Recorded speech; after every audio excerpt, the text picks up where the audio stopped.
I'm the smartest man in the world, but I don't have a girl to call my own, to call my own.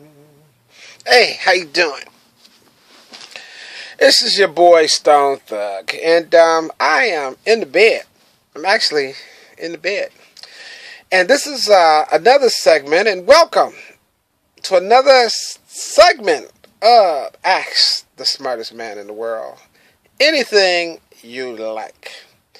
And the reason why I'm in the bed is because, well, being the smartest man in the world, these questions sometimes are less than challenging.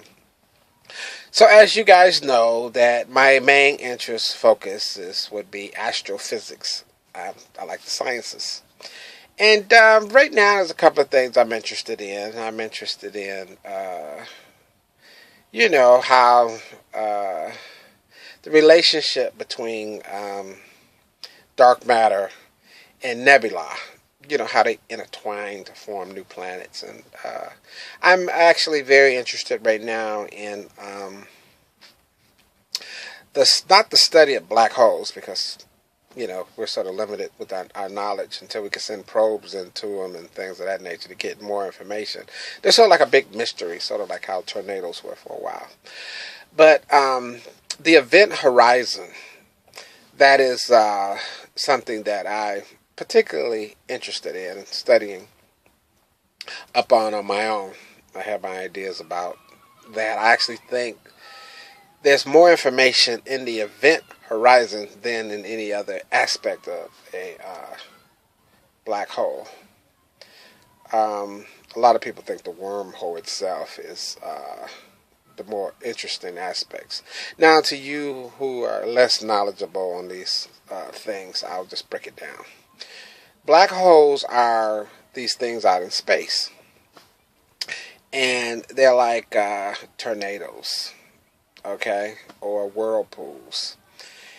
In the most elementary explanation I could give, they're like whirlpools in the water, or they're like tornadoes that we have on land, or a water spout in space.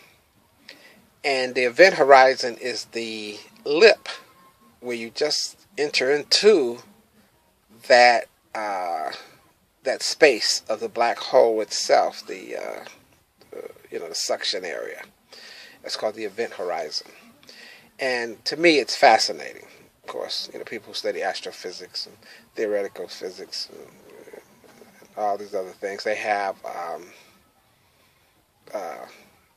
different perspectives on space and science on all levels, because it's sort of endless. It goes on and on forever. It's basically, considering the fact that we're all earthly bound creatures, it's all speculative, and we all have our respected levels, places of study and interest.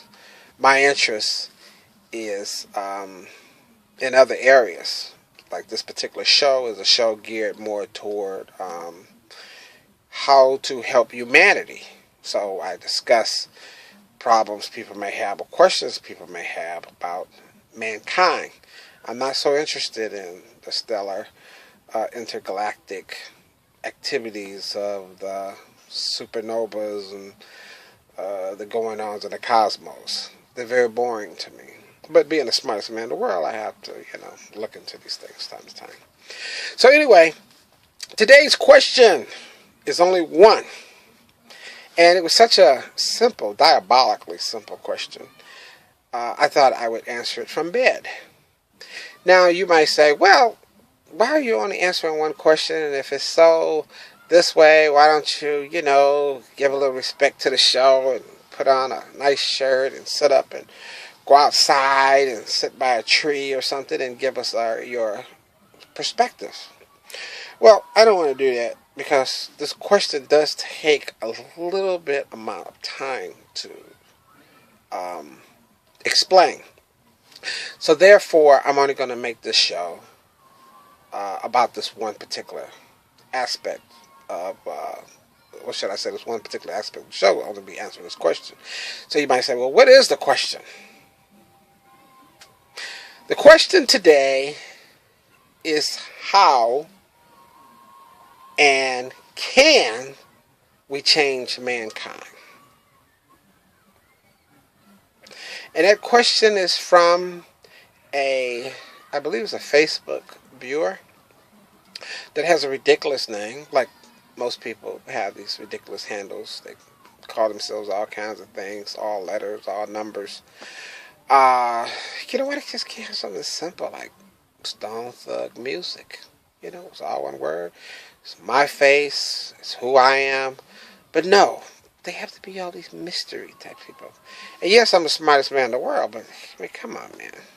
I don't speak Craigslist. So I can't pronounce it. And then if I mispronounce it, because it's got like what, 5 A's in it, I'm sorry. I'm smart. But I just can't handle it. But the question itself, despite your crazy sounding name, is a unique and fascinating question.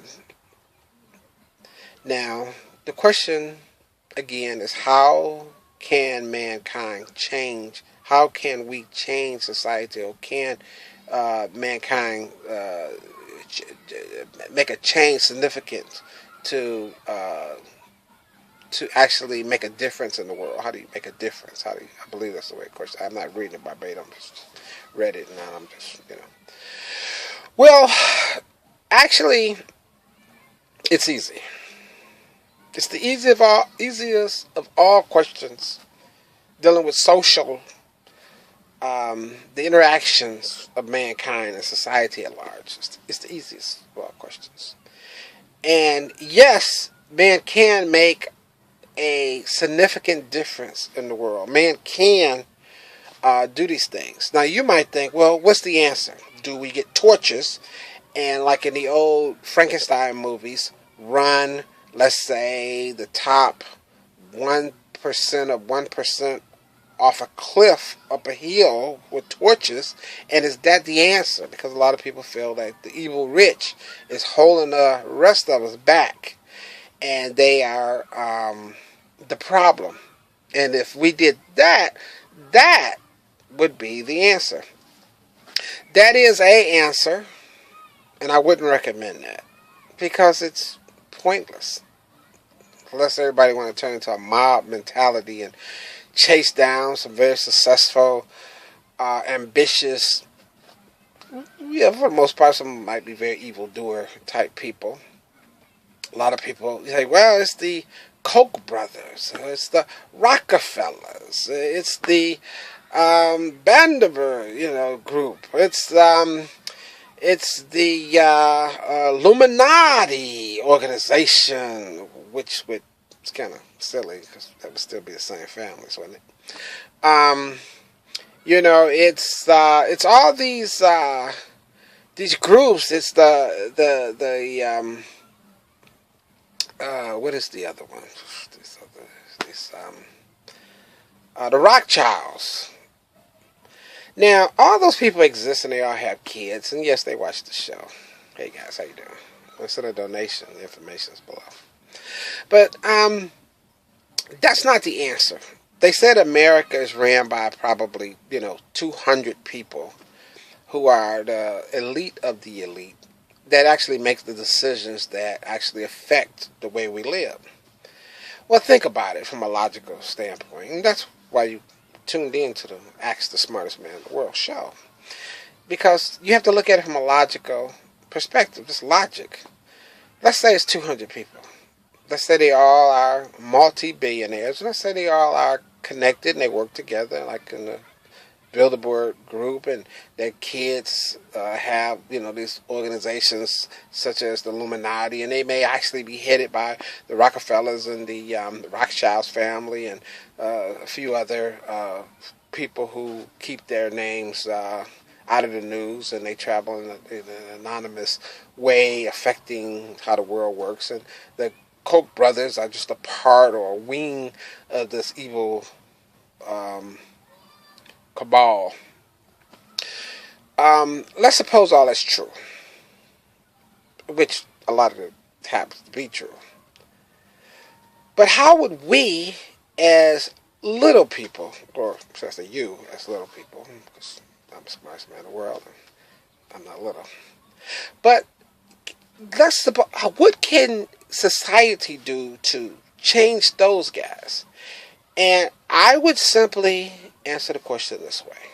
It's an easy, diabolically easy question.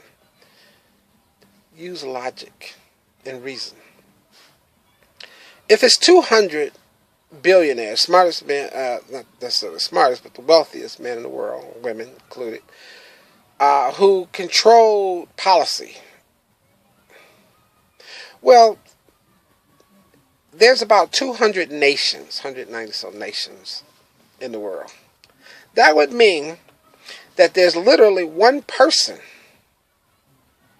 if you average it out, one person from an entire nation that you say is controlling the world.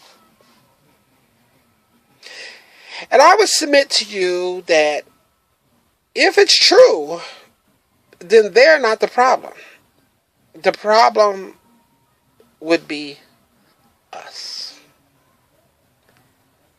If you have an entire nation, and we have about 200 nations on earth, that's allowing this funny paper or electrical impulse transaction called money run your entire country, your society cannot function in a way that the mass majority wants it to, then those people are not the problem. The people are the problem. You guys should run up the hill with torches yourselves, and you should all be angry at yourselves. Don't be angry at the Koch brothers. Don't be angry at the Rockefellers. Don't be angry at the all these other groups. Why? You have the power.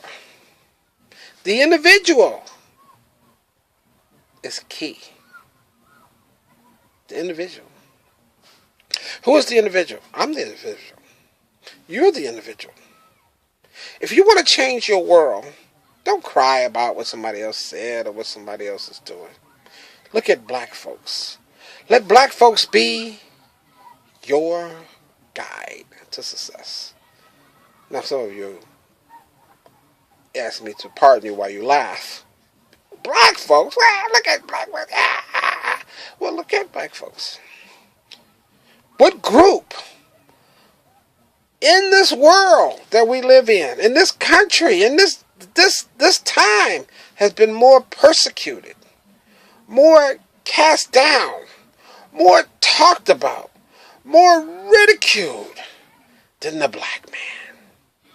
Oh, I know. You might say, well, the Jewish people have been persecuted all over the world. You're right. And then the other ones might say, well, the Greeks, this and the other group got this, and no. Those people got legitimate claims to being persecuted. Legitimate rights to say history has not been good to us. All the various groups, from the Latino to all of them, Romanians, they all got a beef. The Irish, all of them. Being mistreated is, no one has a patent on being mistreated. But in this time, in this country, in this era, to you guys, in your lifetimes, and your family's lifetimes, The black man has been persecuted, talked about, lied on, used, abused, whipped, raped, chased, cut down, persecuted on every aspect. On top of all that, it's a double jeopardy sort of situation where they won't give you a job and then talk about you and say you don't want to work. That's rough. Who else could they say that about? Now, you say again, you're supposed to be the smartest man in the world. You're starting to sound like the dumbest person I ever heard. Listen, I use the black culture as a point to say in this time, in this country, in this era, in this moment, with all the hell that they have gone through, they yet still live, they yet still survive. And it was just because of the kindness of a few others who have made a difference. Now, the black culture has a long way to go. But just like society as a whole, they can't look for the president, the Congress, the NAACP, 100 black successful businessmen or 100 black successful businesswomen to make a difference in their lives. It's black people, just like society as a whole, who needs to run off the cliff and be angry at themselves. Did I say something somebody don't like? I think black folks are the greatest survivors of modern times. Do I think black folks can use a helping hand from the government, or a helping hand from the neighbor, or a helping hand from organizations? Of course. I believe that. I believe those organizations should. There's some organizations, such as McDonald's Corporation, such as Ford Motor Company, such as other car companies, such as other industries, games, video games, and other things that make a ton of money off of black folks. And they should be mindful of their supporters, the people who buy their products and services, and they should make sure that they give more jobs to minorities than any other company, because black folks are supporting them. If black folks are supporting you, then you should support them. If you don't, then they should take their business elsewhere. Ford Motor Company, Chrysler, General Motors, foreign companies, Tesla. If black folks are supporting you, you should support them. And if you're not, then black folks should get together and figure out, because we got the internet now, they can see who supports you, who supports your kids, who supports, and you should be self-sufficient in that way. Black people got more power than they realize. And I'm going to get back to society as a whole, because this show is not just for black folks. Because black folks' problem pales and compares to the world as a whole. But you did call into me right into the show, so I'm answering the question. I'll show you a small example of how powerful, this tiny example of what black folks can do. If 10 people listen to this video, send this video, this is just for black people, this segment of the show. If 10 black people listen to this video, send this video to 10 other black people, and they told everyone, well, the smartest man in the world show, Stone Thug, the comedian, the writer, the singer, the painter, designer, green home developer, prison reform person, home designer, t-shirt designer, book writer, that guy, that got all the downloads and stuff. If every one of you bought one download off of StoneThug.com from CD Baby or Amazon or Spotify or any of the other sites that Stone Thug Music, just one download, 99 cents, and you did it today, guess what? Guess what happened? I could have $1 million in one day. $1 million. $1 million. You could make me $1 million today. In one day.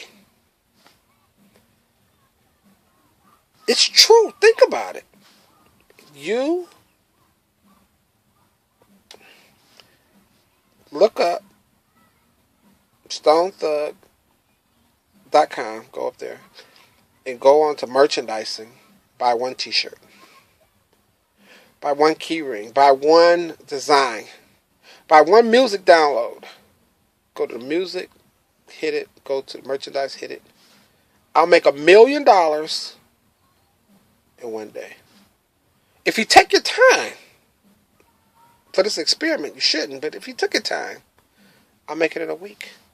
If you just slowful about it and just do your regular humdrum, say, I don't want to spend 99 cents, I don't want to do this right now, and just did it in the month, I'd make it in the month. And if you just really just saw the video late and did it late and just, the hell with it, I just want to do it, you could do it in a year. But think about it. Think about it. No, you're thinking about me right now. Oh, why would I want to give you $1 million? Why would I want to give you a 99-cent download? Why would I want to buy a t-shirt for you? Why? It's just an experiment. You don't have to do it. But you already did it in your head. You already did it in your mind. We're not even dealing with white folks. We're not dealing with Latinos and Irish and Asian. We just black people. In one day, they could change a person's life. And that is the simplest demonstration because you already did it in your mind. It'd be great if you did it in real life and got a download from me about a t-shirt. That would be wonderful. That would be very helpful to what I'm doing. But just think about it. You, the individual, has the power to change the world. You could change your world just by eating better. Just by taking the plate that you eat on and stop using the plates and put them up in the attic or the basement and start using the saucers to eat your food on. Boom. You want to lose half your body weight? Just eat as much as you want. Just use the smaller saucer, and then give up bread. Oh, you can wreck the bread industry. You're not supposed to tell people to give up bread, but okay. You want to eat bread? Eat just whole wheat bread. It's a little better for you. But if you gave up the bread and you gave up the salt, you gave up the soda, just drunk water with a squeezed little lemon in it, and use the smaller saucer, you'll be half the size you are in 5 years. You don't have to exercise at all. Just walk. Now, if you gave up your car, start riding the bus, or just start walking, because you gotta walk because you don't have a car, you're catching public transportation, or you're walking or riding a bike, it won't take 5 years. It'll take about maybe 2 years. 2 years and some change. That's it. You're done. You'll probably live about 5 years longer, too. Now, half your body weight would be people who are, you know, that can afford to lose half their body weight. You weigh 100 pounds, it wouldn't be a good idea to lose half your body weight. But change, or changing the world was the question. Changing the world begins with one person. Not how we think. Oh, if Obama, or if the Congress, if somebody did this, if white people only loved us more. No. And that's only dealing with black folks. But let's get back to the world at large, which is all people. If you want to change the world begins with one person. When you open the door for somebody coming through, when you see someone on the street that's kind of down and out, you give them a part of your lunch or $1 or whatever. You're changing the world that way. But I know you're asking, well, you're supposed to be the smartest man in the world, and all that sounds good about sending you $1, and it could make $1 million in one day. That all sounds fine and dandy. But I think the question that they asked you, Stone, the smartest man in the world, the question was how we change the world, effectively do it the way we interpret it being changed. Well, the world has already been changed by one individual, the Lord Jesus Christ. Whether you believe him or believe it or not, if he lived, he's changed the world. If he didn't live, the myth of him, the very mention, thought of him, have changed the world. But he hasn't changed it alone. He's changed it significant. But there's been other great leaders. Martin Luther King changed the world. Gandhi. Muhammad. People have changed the world, for good or for bad. Al Capone. Adolf Hitler. Mussolini. They've changed the world. One person can change the world for good, or you can change it for bad. You got a father in the home, hits the lottery, or works a good job or starts a business, he changes his whole family. He can change the financial aspect of his family.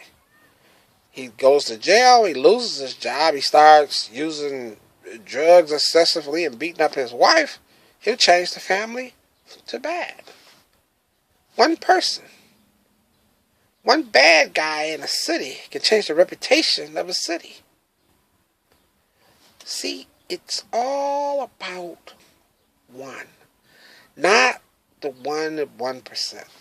I'm not saying don't worry about those guys. I'm not saying don't be concerned about them. I'm not saying don't protest and make them do better. They should do better. We made their forefathers rich. A lot of those people who are rich like that, they had money in their families for a long time. They made their money off the back of the poor. They may not have, but their forefathers have. So, that's not important. The important thing is you, the individual. You can make a difference. And before I leave with that one question, I want to tell you a short little story that some of you may know and some of you may not. The power of one person. Sometimes it's not even an important person, a big person, a well-known person, but one person. Did you know that we have an embargo against Cuba right now, which is, I think it's ridiculous, because Fidel Castro is not even in power anymore. But, and Cuba is a small country, about 90 miles off the coast of Florida. That when that country had its revolution, Fidel Castro, he played baseball. And in America, actually, at one point. A lot of you didn't know that, did you? Yeah, he did. And when Fidel Castro was put in charge, he was told, he actually was told that he would be able to meet a representative from the United States, someone high up in the government, to consider if he wanted to have a democracy, a government like the United States government. And when he came to New York to meet with our representatives after he took over Cuba. That the doorman snubbed him because at that time, 50s or whatever, black folks and dark people, minorities wasn't treated too nice.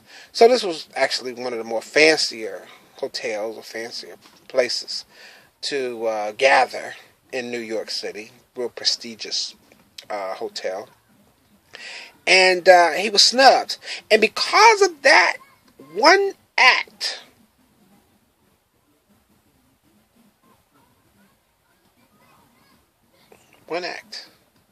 he decided that he didn't want anything to do with high society in America. That showed him in his mind, the way he interpreted it, is that these rich, arrogant, uppity people in America, I don't want to be part of that. I don't want to be part of that upper. They are not right. They're not for the people. They're not, what I want to be part of. He didn't meet a king in America. Well, not that we have kings, but he didn't meet the president. It wasn't a congressman. It wasn't even a block club president. It was the doorman that greeted him. It was a lowly representative of the hotel that shaped and altered and finalized in his mind the decision he would make. Now you would say, well, obviously Fidel Castro has a low perspective of himself and of society. What a simple, elementary example, for the smartest man in the world. Yeah, I see your point, but it's so small and insequential. It's not really. No, it has happened to everybody. How many times you went into a restaurant, somebody was just nice to you there, that made the food taste better, or somebody was not so nice, that actually affected your whole mood? How many times you went to a party or a gathering? How many times you just went to a city where maybe the police wrote you a ticket in that city? You're like, the whole city. You wrote the whole city off. Because you guys are a nice audience and I'm already well over my time, I'm going to give you one more little example. Julia Roberts, movie actress. At one point, she was the most highest paid movie actress in Hollywood. Julia Roberts was making a movie in a small town. And in the small town, they were making this movie, and it was the movie about an abusive husband that he had a lot of money, he was powerful, and he used to beat his wife up all the time. I can't recall the name of the movie right now. Some of you guys know what I'm talking about. Anyway, when they were doing production in this small town, coastal city, the crew went to a local bar to have drinks. Well, Julia Roberts was always close to her production team and our production people and everything. And Julia Roberts, she got wind of the fact that one of the crew members was not welcome into a bar. And so she inquired, what's going on? Seems like a nice town. Everybody seems nice. What's going on? Well, what happened was the town had a policy. And this bar had a policy where they didn't allow black people in the bar. Yeah, I know. Modern city, this it's too overwhelming to believe, because it wasn't the South or anything. But they had this policy in place. And it was probably an unwritten law, just something they did in a small town. Probably didn't have a lot of black people, but they decided, let's keep them out. Let's keep it for us. Well, when Julia Roberts found out about it, she was outraged, naturally, because it was a dumbass policy. Let's keep it real. And when they didn't let this crew member into the bar, she spoke up about it. And she said that the town was a racist town.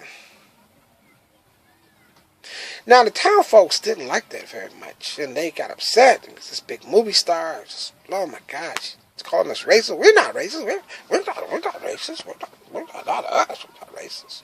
It's that bar. It's the bar that's racist. Now, the people of the city was right. They were right.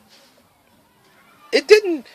They all wasn't racist because this town had a bar that didn't allow black people in it, and she happened to have been one of her friends, and he couldn't get in. But in her mind, just like that whole restaurant that you went to, and the waiter was terrible, or you didn't like the one dish out of 42 different dishes they had, it didn't make all the food bad. It didn't make the restaurant terrible because the maitre d' was not, nice or on top of her game that day. Just like that Fidel Castro hotel was not a terrible hotel because the doorman was a jerk that day, or didn't like black folks, or maybe it was the policy of the company, maybe it wasn't. Who knows? But see, first impressions. And her impression was, hey, if it's in your city and you guys know about it and you didn't fix it, then you're racist. Now, that's how she looked at it. Now, she amended it and worked with them because they had a lot of money invested in the city, and they were doing a lot of stuff in the city, bent over backwards to try to accommodate them and try to fix the problem. But see, it had already formed in her mind, just like there's a town called, what is it now, in California, where a lot of policemen retire. They retire to. When they retire, they go to this one particular city. And in this city is where they had the Rodney King verdict, where the people had decided that basically, and how they would even go all the way over there to have a court verdict. I mean, it's just amazing to me anyway. But they went to this place, and this city that was mainly made up of police officers and law enforcement people and law and order type guys, they thought that Rodney King lost the decision there, because it's a very conservative city, and you got this black guy who was there and whatever, and a lot of people saw the city as being a racist city. It didn't make the city racist. It didn't even make half the city racist. It's a city of cops, probably a very safe place, you would think. I don't hear a lot about it. It's probably why I can't think of the name right now. As soon as this video cuts, I'll remember the name. But the point is, because they gave a verdict that many saw as unjust, they considered it a racist city. So that small group of people altered the thinking of an entire society, even the world overall. They thought the decision was an outrage. But the point, and to finish, is that one person has the power to change the world, for good or for bad. That one racist bar changed the image of that little city.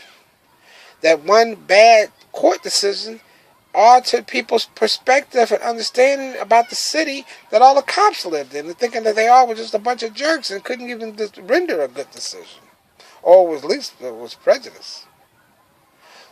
One person snubbed a country leader, new leader, Fidel Castro, and it didn't make the hotel bad, but it formed an opinion. You as an individual, Mahatma Gandhi as an individual, Martin Luther King as an individual, the first Martin Luther as an individual. Everyone as an individual has the power to change the world. You don't need money. You don't need to get rid of the rich. You don't need to pay the rich no attention. The rich only has power because you give them power. You say, well, money means more to you than your perspective on life. Money means more to you than 1 + 1 is 2. Money means more to you than the safety and security of the food that you eat. Money means more to you than the air that you breathe. Money means more to you than, and so we make those conscious decisions. And then we're changing our world when we do that. So you are king. You are Lord of your life. You